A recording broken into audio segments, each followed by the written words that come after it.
El retrovisor, con Santiago Martínez. Santiago Martínez, del canal de YouTube Documentos del Motor, muy buenas. Muy buenas, ¿qué tal? Hoy vamos a hablar en el retrovisor del SEAT 127, que además fue el coche más vendido en España. Sí, efectivamente, fue el coche que durante 5 años consecutivos, concretamente desde el 73 hasta el 77, fue el coche líder de ventas en España, y no solo el más vendido, sino también el más fabricado. Entonces fue una auténtica revolución en el año 72, cuando se presenta, a mediados de ese año, en el Salón de Barcelona. Y fue una revolución fundamentalmente por la técnica, pero también por la estética, ¿no? A nivel técnico era el primer SEAT de tracción delantera. No solo eso, sino que además llevaba el motor transversal, con lo cual el coche, en 360 metros de longitud, pues ofrecía muchísimo espacio por dentro. La publicidad hablaba de un 80% de espacio útil.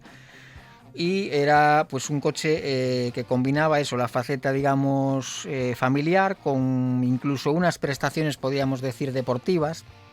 El motor daba 47 caballos, que ahora se nos antojan a muy poco, pero en su día pues era un coche que hacía los 140, aceleraba de 0 a 100 en 20 segundos. Y después, como digo, aparte de esa innovación que supuso la tracción delantera en la marca, fue un coche, en cierto modo, algo controvertido a nivel estético.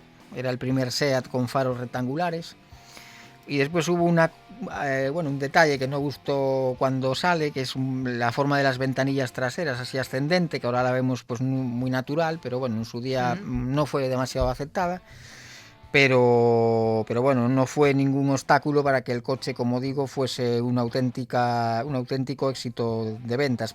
Os daré un dato: en el año 73 alcanza ya las 100.000 unidades fabricadas, y solo le lleva 14 meses. Hay que tener en cuenta que el 600, para conseguirlo, tardó 5 años. Entonces, quiero decir que muchas veces tenemos el 600 como el coche... Como sí, un poco coche, de referencia, claro, ¿no? Un coche de sí. referencia, y para el dato es clave. O sea, 100.000 unidades en 14 meses, en el caso del 127, y el 600 eso le costó 5 años. ¿Y a qué ayudó que fuera tan vendido? ¿Gustó? ¿Fue un coche, como nos estás explicando, distinto, revolucionario? ¿El precio también estaba en mercado? Sí, el precio estaba en línea. Para que os hagáis una idea, el coche puesto en carretera estaba en 132.000 pesetas, con lo cual más o menos estaba en línea con los que serían sus rivales. Poco después, a finales de ese año 72, se presentaba el R5, que fue su principal rival. Estaba más o menos en línea de precio. Y digamos que bueno, el coche fue todo un éxito, porque era un coche que, bueno, pues el precio era el adecuado, digamos, pero era un coche bastante prestacional, como digo, a pesar de un motor de 903 centímetros cúbicos, y que combinaba pues eso, habitabilidad, prestaciones, nobleza en cuanto a comportamiento, un buen maletero. Entonces era un coche, digamos, que lo tenía todo. Antes de que acabe el año 72, y con motivo del lanzamiento del R5, adopta la tercera puerta, o sea, el portón trasero, para hacerlo todavía más práctico. Y os daré también un dato muy curioso, que es que fue de los pocos coches que lo hubo en 2, en 3, en 4 y en 5 puertas. O sea, que es otra cosa. O sea, modelo más deportivo hasta el más sí, familiar, ¿o no tenía nada que ver? No, bueno, realmente se presentan 2 puertas, como en el caso del Fiat. Después se añade una tercera puerta, yo creo que entendiendo que va a llegar el R5.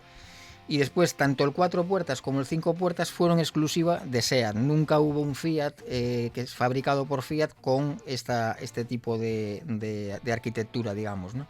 De hecho, el 4 puertas se vendió con bastante éxito en Italia. O sea, el SEAT se vendió allí, ¿no? Entonces eso es una curiosidad del modelo. Después otro dato que es absolutamente apabullante del éxito que tuvo de ventas. En el año 74... que es cuando se alcanza el tope de matriculaciones, se fabrica, la cantidad diaria que se fabrican son 750 unidades, y ese año finaliza con 125.000 unidades matriculadas en España, lo cual es un 27% de los coches matriculados ese año, que es una auténtica burrada. para dar un dato, por ejemplo, actual, en el año 19 el León fue líder de ventas. El León más o menos es el sucesor, digamos, por línea, digamos, bueno, el prototipo del que compraba. Sí, por gama, ¿no? Sí, realmente sí. sería un Ibiza, pero bueno, en su día el tener un León era más que tener ahora un Ibiza, ¿no? Entonces podría ser extrapolable. Entonces, en el año 19 un León fue líder de ventas vendiendo 36.000 unidades. Pues el 127 en el año 74 matriculó 125.000. O sea, era una época en la que, como hemos dicho muchas veces, había menos modelos, menos fabricantes y demás, ¿no? Pero nos da una idea de que el coche fue, como digo, éxito total, ¿no? Un éxito total. En el año 77, por ejemplo, supera la fabricación del 600, que como decías tú era una referencia, ¿no?, a nivel de coche de éxito. ¿Cuántos años estuvo en el mercado pues fabricándose? Pues mira, estuvo prácticamente unos 10 años, hasta el 81. Se fabrican supera largamente el 1.300.000 unidades, y en el año 81 se presenta el 127 Fura, que era una evolución, un lavado de cara, sí, de este modelo. Y se presenta ya en una etapa que era bastante delicada para SEAT, porque digamos Fiat, que había sido el socio tecnológico y el socio económico durante 30 años, pues había decidido hacer las maletas e irse. Entonces SEAT presenta digamos esta evolución un poco para, bueno, pues para seguir un poco hacia adelante, ¿no? Porque bueno, pues había quedado un poco la estacada.